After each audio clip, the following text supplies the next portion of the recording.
Alright, welcome back to part 2 of our fuel pump replacement in our 1997 GMC SLE. Now this pump is actually pretty simple. As you get later on in the years with GM, this pump system gets really complicated real quick because you have evap, and I looked at the evap system on this truck and I don't even think it has a switch, so you got lucky there. If you had a 98 and above, you'd have a little bit different setup. No big deal. Alright.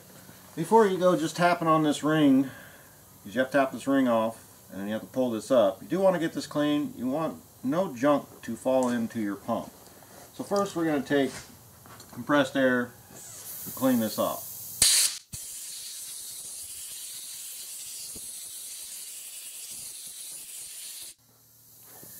Alright, take a little bit of super clean. I'm going to let it sit for a minute.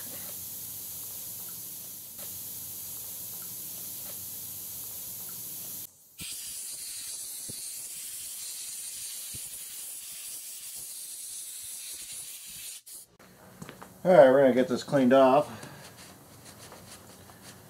Super Clean does a good job of getting dirt out.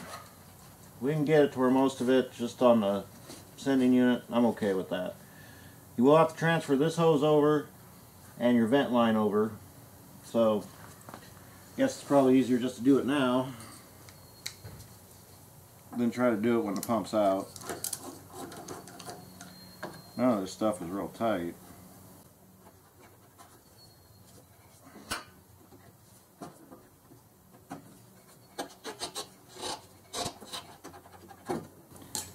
Alright, then I'll transfer over the vent. And simply slides off. Okay, now the tricky part. We got to get this ring to unseat, turn, pop, twist, pull up. And when I first did a pump, this part was a little tricky. But if you get it right on to the keyway,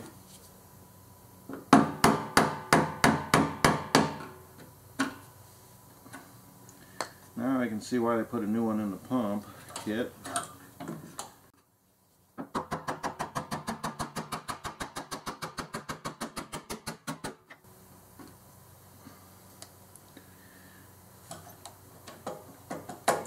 Alright, we got a little bit to go yet. Now there's 3 keys on these most of the time. One you usually can't get to. So find one you can get at.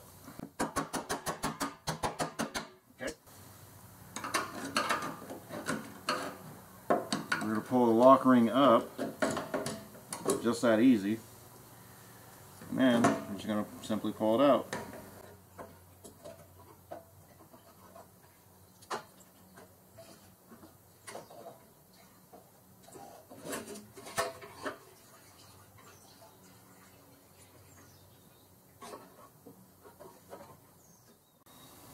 And there you go, that's your fuel pump module. Trying to see if anything jumps out at me. It's got the pulsator with it. It's this rubber gasket right here. You got your screen. This is supposed to eliminate noise, but as you heard it earlier in part 1, it doesn't work very well. This is what sends your tank up and down.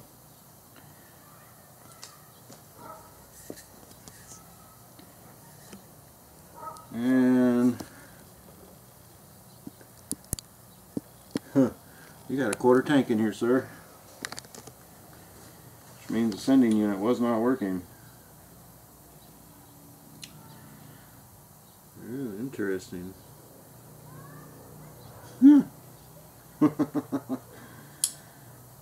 Well, hopefully we can kill 2 birds with 1 stone. It's hard to say if this is the original, if they just did a pump replacement. Well, I'm the same. He's getting a whole new kit and caboodle in this one. Alright, so off camera I did some investigating, but how do I know this is the original sending unit? This is the original GM fuel tank gauge. So that's full, that's empty. Now the truck right now is reading 3/4 of a tank, so it thinks it's here. So unless this thing was binding up, it's not reading accurate. The second way we can tell that this pump's been replaced once is if we look, let me get this out of the way. If we look right here, it's at an angle.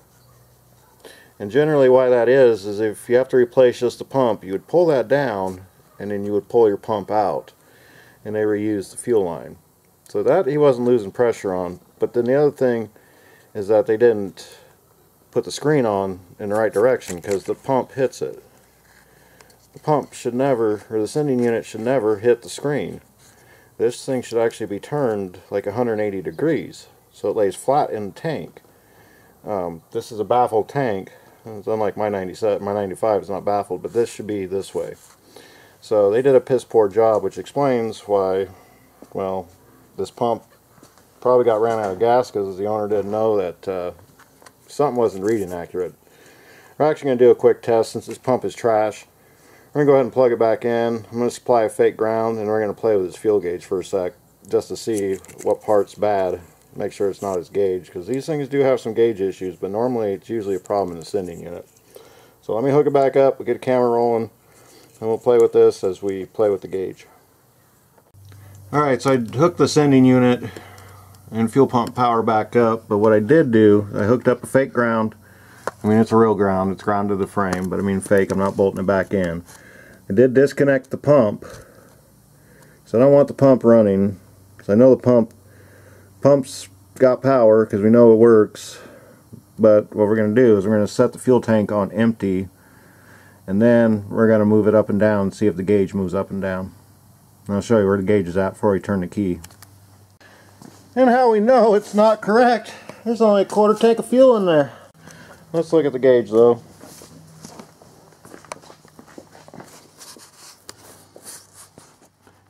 Yeah, you think there's that much fuel in there? No.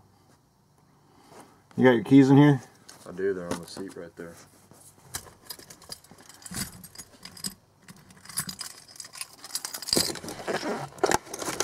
Alright, let's see what it says.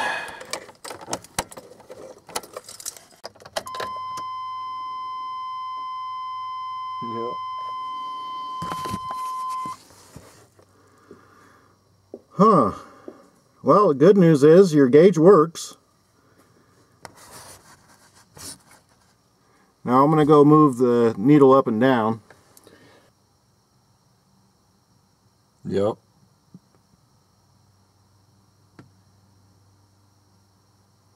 Shit, I'm at a full tank. Look at that. She was getting hung up somewhere in that tank. Yep. Well, that's good news. We don't have to tear the dash apart. Yeah. Alright, well, it's a quick and simple test.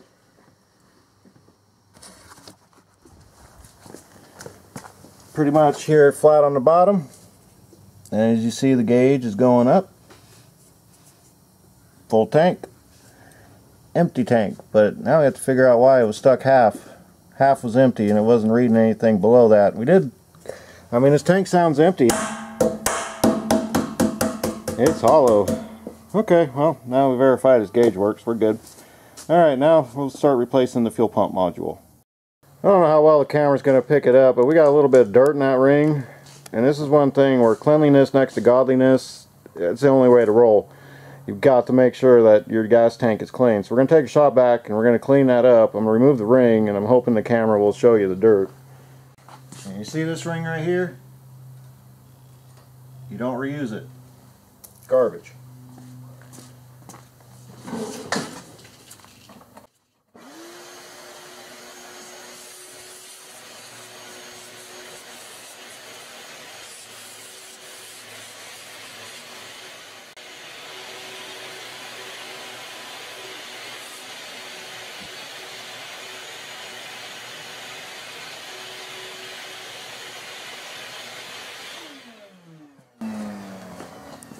Alright, now that we got that clean, we can install the new part. Alright, in your fuel pump module kit, you're going to get some new parts. You're going to get a new sealing ring and ring.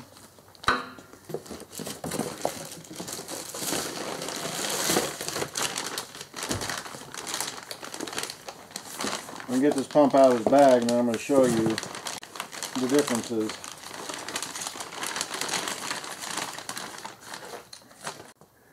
Okay, just like I said with the original when they put it in, they put the screen in wrong. I don't believe that was hanging it up, but maybe.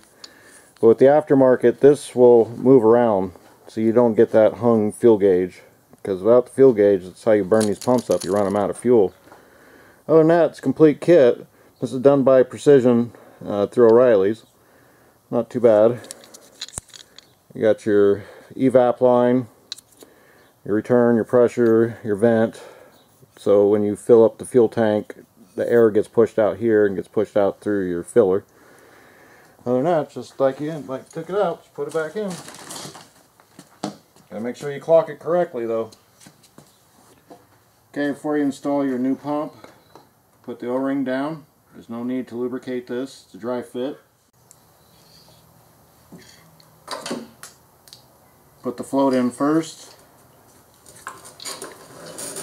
Slowly position this back in its correct location. Get it in the lock tabs. Make sure it's pointed in the correct location to the filler neck. And then you got the lock ring. Now there's two ways you can do this, the wrong way and the right way. The tab here goes up. Slip it through your wires.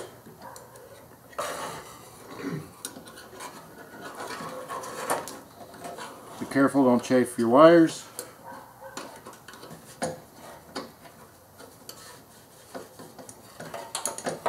Fight with your ground.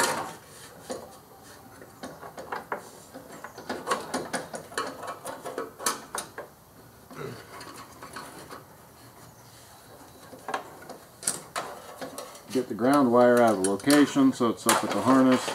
Alright. And then you're going to get your ring lined up. And like when you took it off this way, you're going to go back opposite the other way.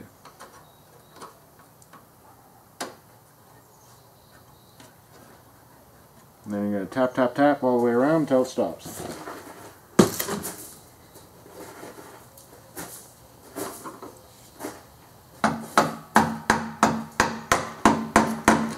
Do a little here, a little there.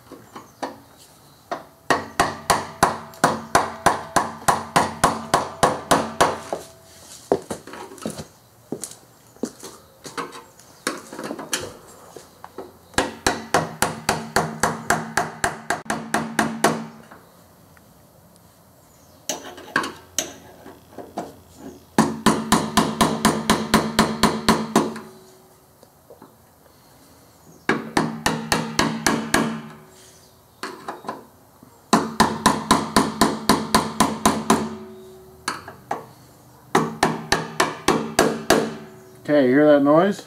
That's the noise of the tabs hitting the stop tabs.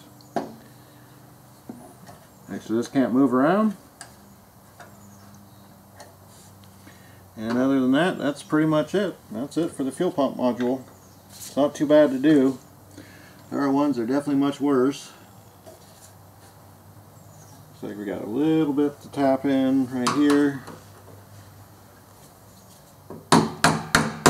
There we go. Now I'll get a close-up for you so you can see what the installed pump looks like. Alright, make sure these tabs line up. 1, 2, and there's a third one under here you can't really see, but it's there. But make sure all 3 of those are tabbed up. And other than that, you shouldn't have any leaks. You should be good to go.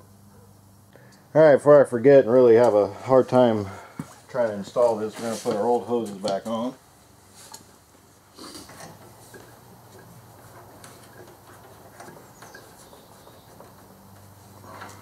Now the clamp location really doesn't matter on this because you can't get to it unless the tank's down, so really important though, you do torque it correctly. Find your nipple, make sure you're behind it. Because the last thing you want is fuel leak when this thing's full, spitting out the top. Or go over some train tracks and smell gas. It's never a good thing.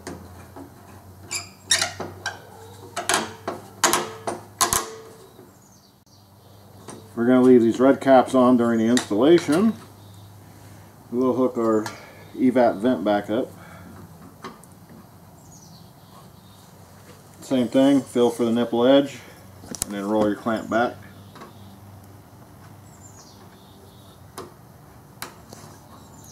What I try to do is try to put it back in the original location so that way we don't have any leaks. But on this, there's not much pressure on it, a little bit of engine vacuum, and that's pretty much that. Other than that, that's the complete install. Make sure you keep these up out of the way so you can get to it, because this thing's going to have to get like halfway in the air to hook everything back up. And then the other note, you got to make sure you have a good ground. So where this bolts into, you're going to want to take some sandpaper on the frame, scrub it down real quick, and I'll show you that when we get there.